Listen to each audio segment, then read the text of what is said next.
Hello, everybody. Oh, the chair just cracked as I sat down. Okay. Hey guys, and welcome to my very first episode of Crazy Equestrian Blabber Talks. So I don't really know where to start, but I'm really excited for this series because you may not think so, but once I get going, I love to blabber and I cannot stop talking. So I did a post on my Instagram asking you guys to tell me stuff to talk about in the first episode. So hopefully you guys have sent in some good things. And yeah, so my plan for this series is kind of just for it to be like a podcast style. So it's not going to be very interesting to watch. So I would recommend that you put some headphones on and listen to this whilst, I don't know, tidying your room, mucking out your stable, literally whilst doing anything. Or just, sit there if you've got the brain capacity to do that. I would have to be like tidying or something. I can't just sit there without doing anything else at the same time. Anyway, maybe you can. So if you can, then well done to you. So yeah, my plan for this series is kind of just to be quite a chatty, get to know each other, podcast style little series where I just talk about anything and everything. So I'm going to see what you guys have asked, and then probably once I get blabbering, I will think of new things to talk about. Let's see, where was it? Oh, no, that's not that one. Also, oh, here it is. Also, I forgot to bring the cable to connect the microphone to the camera. So I'm recording it separately, and then I'm going to have to sync the audio with the camera because the camera is very bad at recording audio. Like, you can hear me, but you can also hear, like, everything. Like, right now, there's loads of birds cheeping. Cheeping? Tweeting? I don't know what bird, you know what I mean. And like you'd be able to hear that equally as loud as my voice, and it is so distracting. And then there's also like the buzzing of the camera. So I have to use the microphone, otherwise it sounds really bad. So yeah. So pray for me when I'm editing this. Right. Stuff to talk about. Horse welfare in the equestrian sport. Okay, that's quite a good thing. Well, not a bad... Wait, hang on. I don't know what I'm saying. You know what I'm trying to say. It's quite a good thing to talk about, but horse welfare is very important. So, also it doesn't help that the sun is right in my eyes. Oh look, that's better, I can actually see now. I'd say that horse welfare in the equestrian sport is not the greatest, especially like in the higher levels. Like I often see things of like horses' mouths bleeding because people like pull on their mouth so hard. And like I've seen some pretty traumatizing videos of like racehorses' legs literally breaking and snapping in half, and some people doing some really horrible stuff to their horses. So it is very important to spread the word about that and stop that. I do know that there are now a lot of YouTubers that are trying to make a difference, and I do believe that it is working, just quite slowly. But yeah, there is definitely hope. A lot of the people that I follow, well, obviously only the people that I follow, I wouldn't follow people who abuse their horses, are really trying to make a difference. And I do see the hope in the future of horse welfare.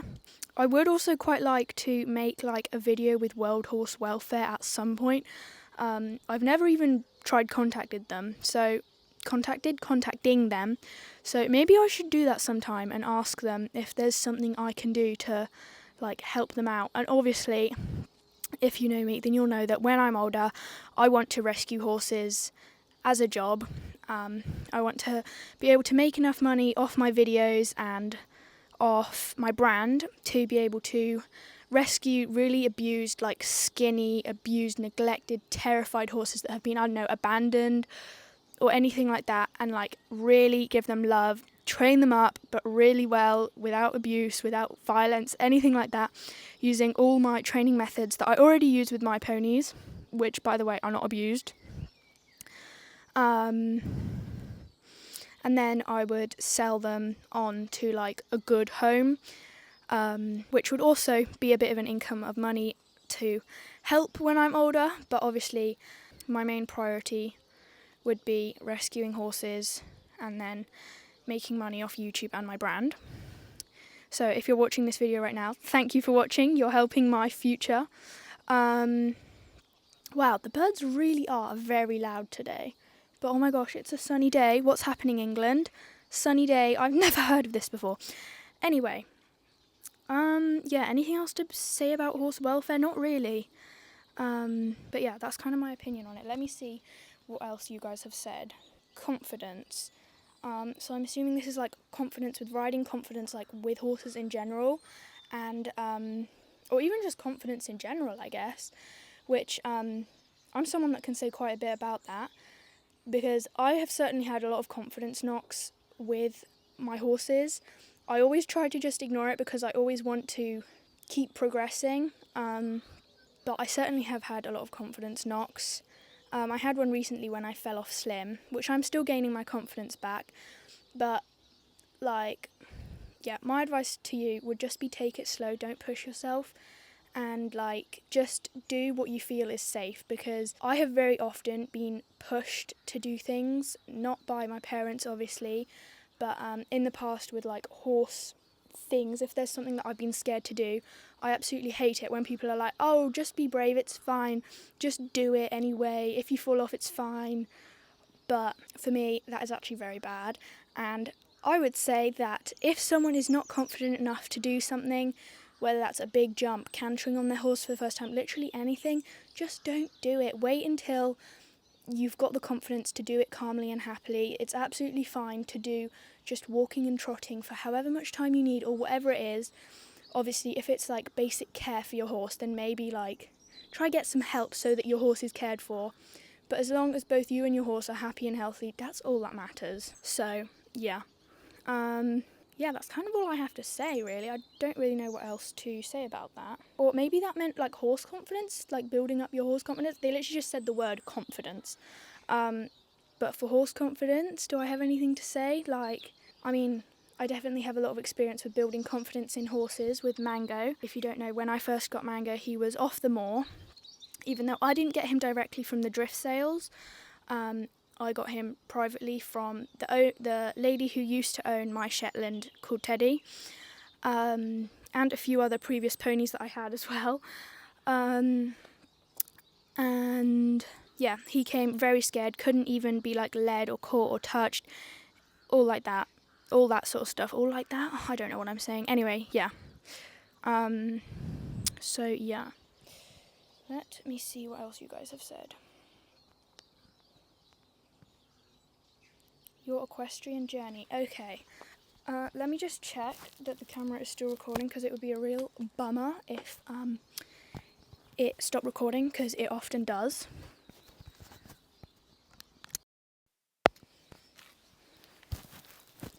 Okay, I'm back. The camera was still recording, but I stopped and restarted it just in case. What was this? Okay, my equestrian journey. So I'm going to go all the way from the beginning. So I started coming from a non-horsey family. I started off by learning to ride on a little Shetland called Ginny with someone who was like, I think one of my mum's friends, or her son went to the primary school that I went to, and like my mum and her knew each other, and yeah, I think my mum did like a post on Facebook that was like, oh, my daughter wants to learn to ride, does anyone have a pony that like they can teach her on? And she was like, oh, me, I've got a little Shetland. So I went to ride on her. I was an extremely confident rider to start with, but not a confident person, so I was like, I wouldn't speak. But I was like, the very first day that I went, I was already asking to trot, and then the next day I was asking to canter. I was a little bit of an overachiever, which I still am, to be honest, but now I'm a bit more cautious when it comes to riding. I think then I didn't really know the dangers of horses, but it's very good, I think, that I was like confident to start with at least. And yeah, with her I learnt like the basics, walking, trotting. She was quite a stubborn little Shetland, but that's all good for my horse training journey. Good to learn with stubborn horses. With her I did like walk, trot, and then I think I did one canter and like a few tiny jumps, but she was a tiny Shetland, and then I very soon outgrew her because she was like a miniature Shetland. She was tiny. So then, where did I go next? Oh yeah, then I went to like a riding school, or like this farm. It was technically not a riding school, because when we like signed up, she had to say you have to fill in this form to say that if your child like breaks a bone or dies here, then you have to say that it's not your fault because we don't have an insurance, because we're not a riding school, we're just a farm, and your child is technically coming here to like help out or something. So yeah, that's wonderful.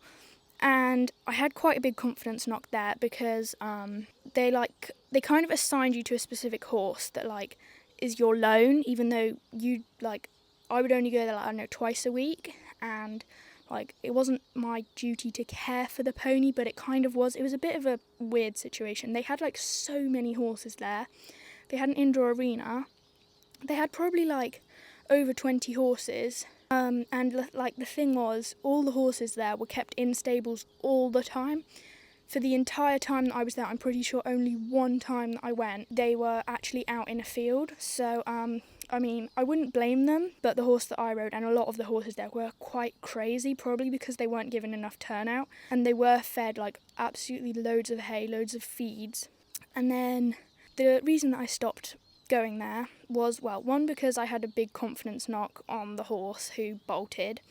It was one specific occasion where she bolted, and then like I lost control because I wasn't confident cantering. Then she stopped and I went flying into a wall and hit my head, and then after that I was kind of really nervous. Then I went and they put me on a different horse, and because I remember now. They put me on a different horse because the one that I usually rode got laminitis, probably because it was never given turnout and they gave it like loads of sugary hay. I think it was like haylage or silage. They did like, I don't know exactly, it was a long time ago.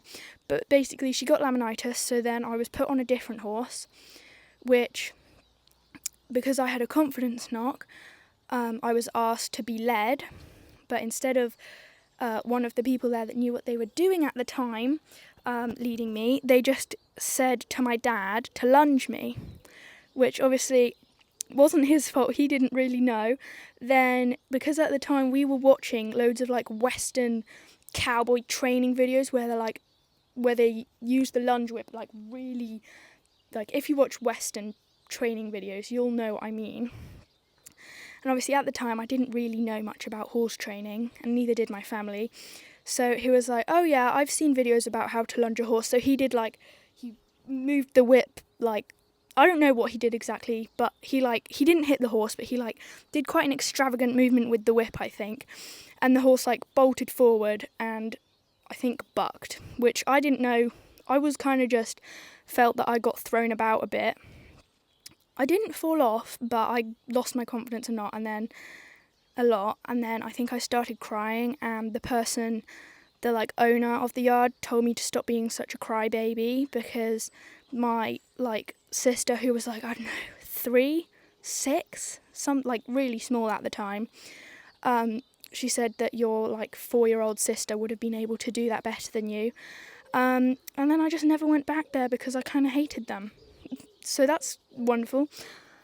Gosh, the sun is so annoying. I need a hat because I'm having to put my hand here.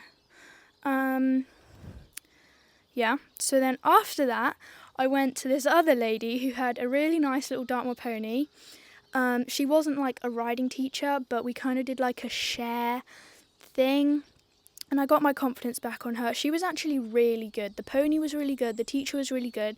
She was always really nice to me. She would let me do stuff, but she wouldn't push me to do stuff. So it's that's what I find perfect, because they're not holding you back, but they're also not pushing you to do more than what you're comfortable. So with her, I got really confident cantering over reasonably big jumps, especially considering how old I was.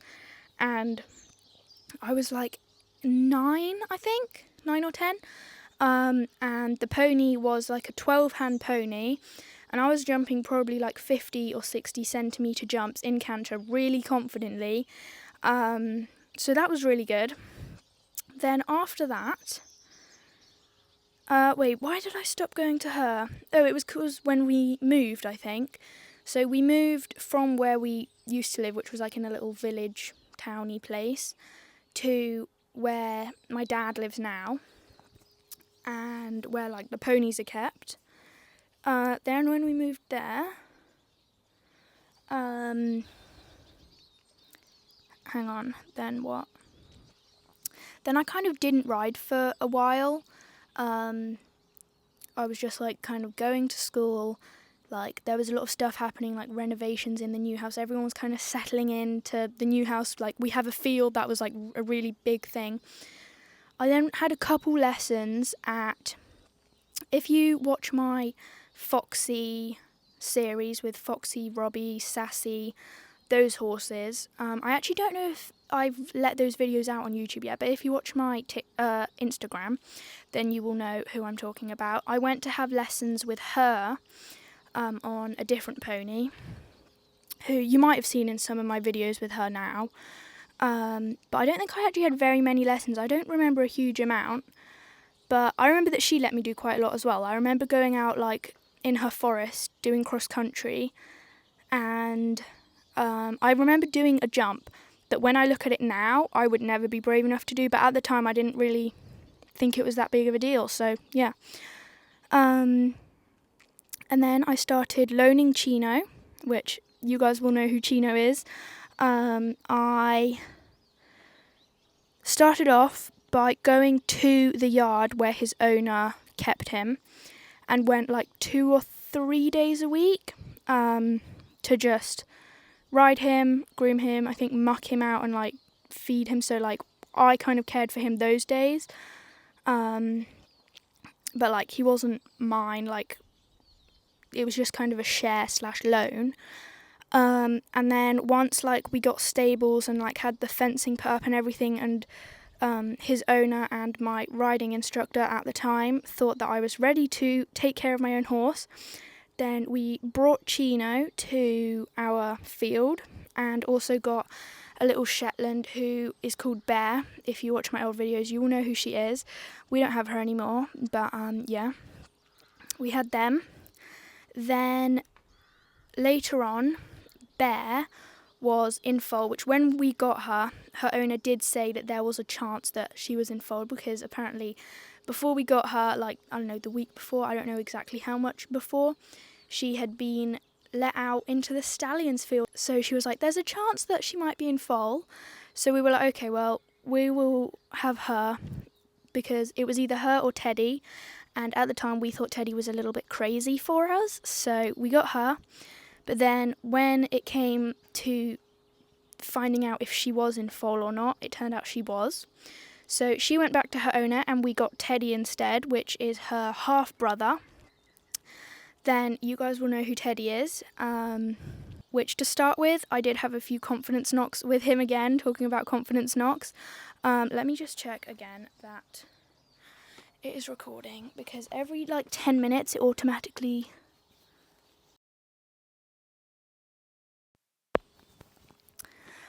Okay, I am back. It turns out that it did stop recording, so I think what I'm going to do when I edit that is just keep the recording from this, but like on a black screen. So I'm very sorry. I don't know how long the screen has been turned off for. But oh well, continuing on. It's not like there's much to look at anyway. So yeah, hopefully you weren't too disappointed about that. Yeah, that's definitely recording. Where was I? Oh yeah, with Teddy. I had some confidence knocks with him. There was one time I tried to do a jump with him, like leading him, and he like galloped off and then kicked me. It wasn't like very bad. It was actually quite funny to watch after. There are videos of that happening on my channel, so you can go find those if you like.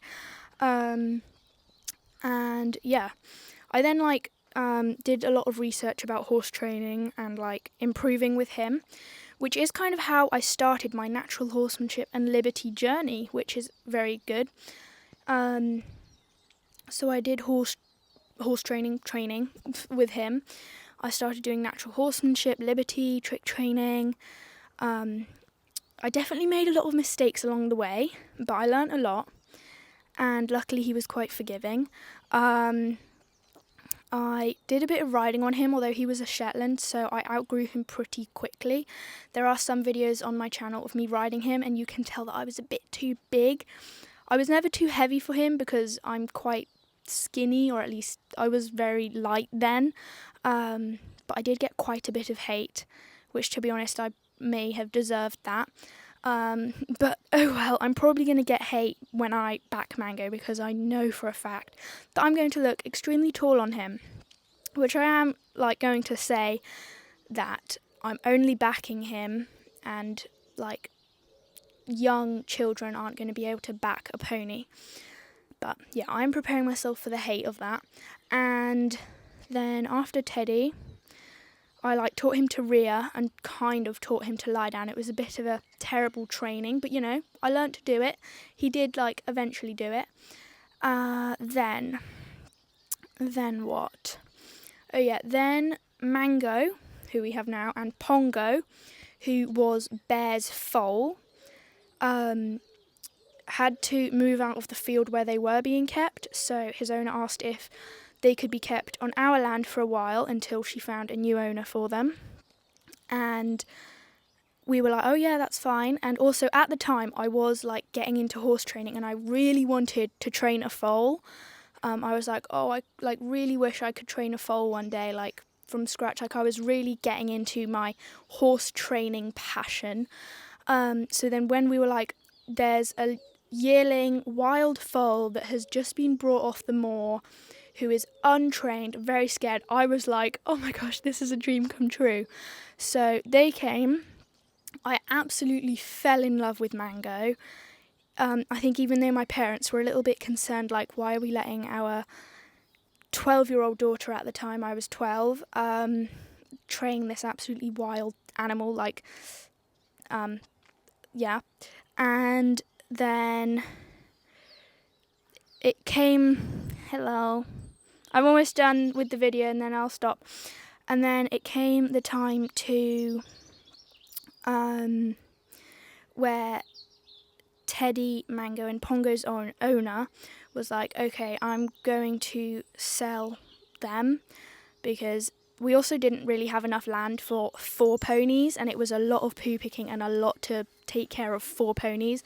And we were about to go into winter, and the mud would not have been manageable with 4 ponies. It's barely manageable with 2, and even now 3, there is so much mud.